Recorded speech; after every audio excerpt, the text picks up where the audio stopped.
Love you জিন্দেগি। জীবনে কর্মফল কখনোই তোমাকে পিছন ছাড়বে না। তুমি যেমনটা কর্ম করবে চলার পথে, ঠিক তেমনটাই তোমাকে আগামী দিনে ভোগ করতে হবে। সে তোমার দৈনন্দিন জীবনের সঙ্গে সব জড়িয়ে।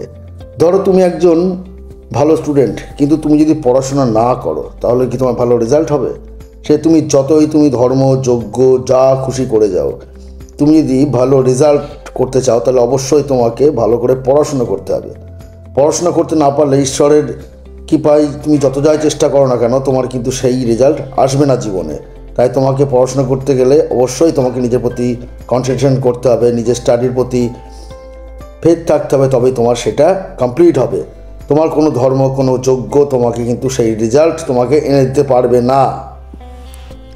ধরো তুমি একজন অশান্তি করলে কারোর সঙ্গে, তাহলে তোমার সঙ্গে সেই অশান্তির ফল তোমাকে অবশ্যই ভোগ করতে হবে। সে যত তুমি ঈশ্বরের বিশ্বাসী হও বা মন্দির মসজিদ গির্জা যেখানেই যাও, সে তুমি যত ধর্ম পালন করো না কেন, বেলা শেষে কিন্তু তোমাকে তারই কর্ম তোমাকে ভোগ করতে হবে। কর্ম ফল হচ্ছে তোমার দৈনন্দিন জীবনের ফলাফল। ঈশ্বর তোমাকে পৃথিবীতে পাঠিয়ে দিয়েছেন, তার কিন্তু কর্ম সেটা তোমাকে এখান থেকেই করতে হবে। তুমি যদি গাছ কেটে ফেলো তাহলে তোমার গাছের কী হবে? উষ্ণায়ন তৈরি হবে, গ্লোবাল ওয়ার্মিং তৈরি হবে। এর জন্য তো ঈশ্বর কখনো দায়ী নয়। তোমাকে বুঝে নিতে হবে যে তুমি গাছটা কেটে তোমার নিজের ক্ষতি করেছো।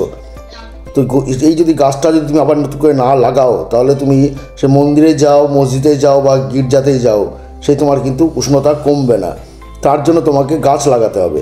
ঠিক তেমনই জল যদি অপচয় তুমি বন্ধ না করো, সে তুমি যেখানেই যাও, পৃথিবীর যে প্রান্তেই যাও, তুমি কিন্তু সেই জলের সংকটে তোমাকে ভোগ করতে হবে। তাই নিজের কর্মফল নিজে ভোগ করার জন্য অবশ্যই রেডি হয়ে থাকো।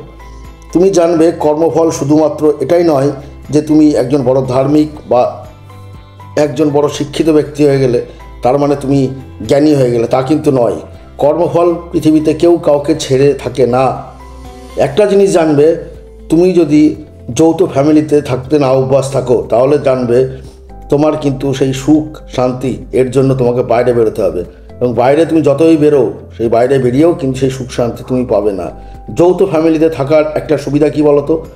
দেখবে যে ফ্যামিলিতে বাবা মা দাদু দিদা ঠাকুমা ঠাকুরদা সবাই মিলে একসঙ্গে থাকা হয়, সেই সব ফ্যামিলির বাচ্চাগুলো শিখে যায় তারা যে সুখ কাকে বলে, আনন্দ কাকে বলে, এবং সেটা শেয়ার করলেই কিন্তু পারে। কিন্তু আমাদের এখন বর্তমান ফ্যামিলিতে কী দেখা যাচ্ছে, যে বর্তমান প্রজন্ম ডিপ্রেশনে চলে যাচ্ছে। তার কারণ কি? তারা বাড়ির মধ্যে দেখতে পাচ্ছে বাবা মার মধ্যে নিত্য কলহ দেখতে পাচ্ছে, তারা ঠাকুমা ঠাকুরদাদাকে আমরা বাড়ি থেকে বের করে দিচ্ছি। এর ফলে কী হচ্ছে, তাদের সেই জেনারেশনের মধ্যে সেই প্রভাবটা পড়ছে। তারা বুঝতে পারছে যে একটা সময়ের পর আমাদের সবাইকে আলাদা থাকতে হয়। একটা সময়ের পর সম্মান কেউ কাউকে দেয় না, একটা সময়ের পর ভালোবাসা কমে যায়। এর ফলে কি হচ্ছে, আমাদের মধ্যে দূরত্ব তৈরি হচ্ছে, আমাদের মধ্যেও আস্তে আস্তে সন্দেহ তৈরি হচ্ছে, আমাদের মধ্যে সম্পর্কের গভীরতা কমছে। তাই সম্পর্কে গভীরতা না কমাতে হলে অবশ্যই এটা ছোটোখাটো জিনিসগুলোকে আমাদের গুরুত্ব দিতে হবে। আমরা দেখতে পাচ্ছি সারা বিশ্ব এখন যুদ্ধ নিয়ে ব্যস্ত, অস্ত্রের কারখানা তৈরি হয়ে গেছে, বড় বড় পরমাণু বিস্ফোরণ চলছে। এর ফলে কি হচ্ছে, নবপ্রজন্ম কী শিখছে, যে আমাদের এই জন্য রেডি হয়ে থাকতে হবে। কেউ কিন্তু শান্তির পিছনে আমরা টাইম দিচ্ছি না। আমরা সবাই তৈরি হচ্ছি নতুন নতুন অস্ত্র তৈরি করতে, নতুন নতুনভাবে প্রযুক্তি তৈরি করতে।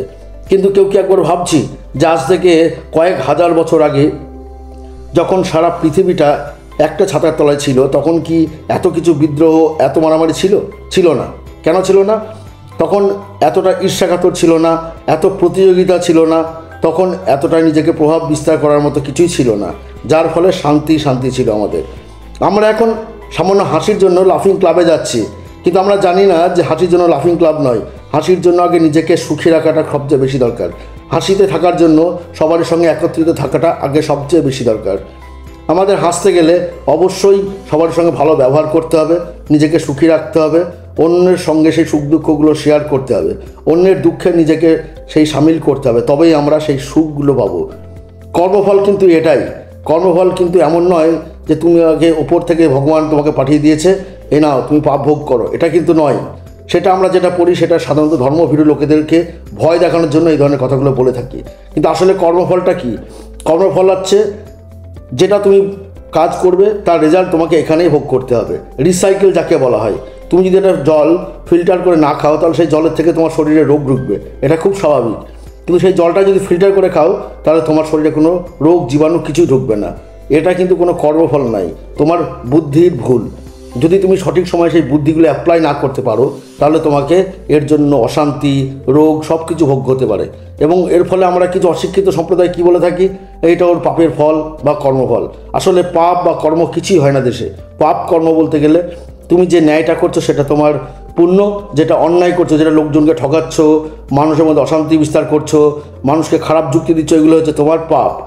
এইগুলোকে তুমি যদি নিজের মধ্যে ভাবতে পারো যে তুমি অন্যের কোনো ক্ষতি করবে না, তুমি অন্যের সঙ্গে ভালো ব্যবহার করবে, তুমি নিজের ফ্যামিলির প্রতি দায়িত্বশীল হবে এবং অন্যের ফ্যামিলিকেও যথেষ্ট সম্মান দেবে, তাহলে দেখবে এই সমস্ত সমস্যাগুলো তোমার ধারে কাছেও আসতে পারছে না। কর্মফল কিন্তু কোনো ধর্মগ্রন্থ বা কোনো বড় বড় বই তোমাকে দিতে পারে না। কর্মফল তোমাকে নিজেই ঠিক করে নিতে হবে। কর্মফল হচ্ছে এমন একটা জিনিস যেটা তুমি নিজের মধ্যে ক্রিয়েটিভিটির দ্বারাই তুমি নিজে অর্জন করতে পারো। কর্মফল কোনো ধর্মগ্রন্থ বলো, কোনো মন্দির বলো, কোনো মসজিদ বলো, কোনো গির্জা বলো তোমাকে দিতে পারে না। কর্মফল হচ্ছে সেটাই যেটা তুমি নিজের চিন্তাভাবনা করছো, যে কর্মটা ডেইলি তুমি করছো নিজের লাইফে, সেটাই হচ্ছে তোমার কর্মফল।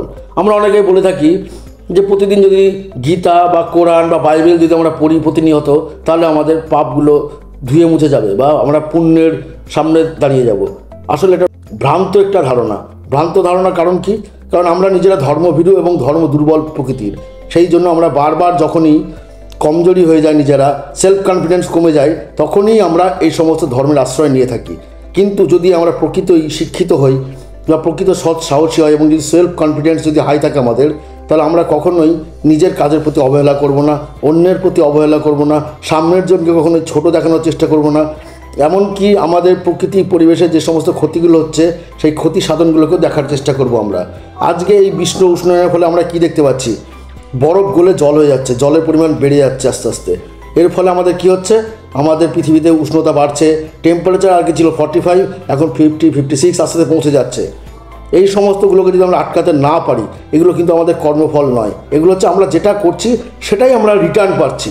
আমরা আজকে গাছ কাটছি তাই উষ্ণতা বাড়ছে, আজকে আমরা জল অপচয় করছি তাই জল থাকছে না পৃথিবীতে, আজকে আমরা বাড়িতে নিজেদের সন্তানের সামনে স্বামী স্ত্রী বলুন, বাবা মা বলুন, তাদের সঙ্গে অশান্তি করছি, তার ফলে আমাদের নেক্সট জেনারেশন শিখছে যে এগুলোই হয় বাড়িতে আমাদের। এর ফলে কি হচ্ছে? তুমি যে কর্মটা করছো সেটারই রেজাল্ট কিন্তু তুমি এখানে বসে পাচ্ছ। তাই নিজের কর্মফলের ভয় না পেয়ে নিজের সঠিক জীবনযাপন করতে গেলে অবশ্যই নিজের জীবনের ত্রুটিগুলো আগে খুঁজে বার করে ফেলো। আগে বের করে ফেলো যে কোনটার ফলে এটা হচ্ছে। যদি সেটা তুমি খুঁজে বার করতে পারো, তুমি দেখবে নিজেই রেকটিফাই করতে পারছো সব কিছু, তুমি নিজেই সলিউশন করতে পারবে সব কিছু। আসল এই কর্মফলের চাবিকাঠিটা হচ্ছে আমাদের মানুষের নিজের হাতে। আমরা এই চাবিকাঠিটা শুধুমাত্র ঈশ্বর বা আল্লাহর কাছে বা যীশু খ্রিস্টের কাছে সেই নিবেদন করে রেখে দিলেই সেই সমাধান কিন্তু কখনোই বেরোবে না। আমাদের এর পরিণতি আমাদেরকে পিছন ছাড়বে না যদি না আমরা সেই চাবিকাঠি নিজের হাতে না তুলে নিই। তাই সকলকে বলবো, আগে নিজের কর্মফলের ভয় না পেয়ে নিজের কর্মটাকে সঠিক করুন, চিন্তাভাবনা পাল্টান, সমাজ ঠিক পাল্টে যাবে আপনার হাত ধরে। আগে নিজের চিন্তাভাবনাগুলো পাল্টান।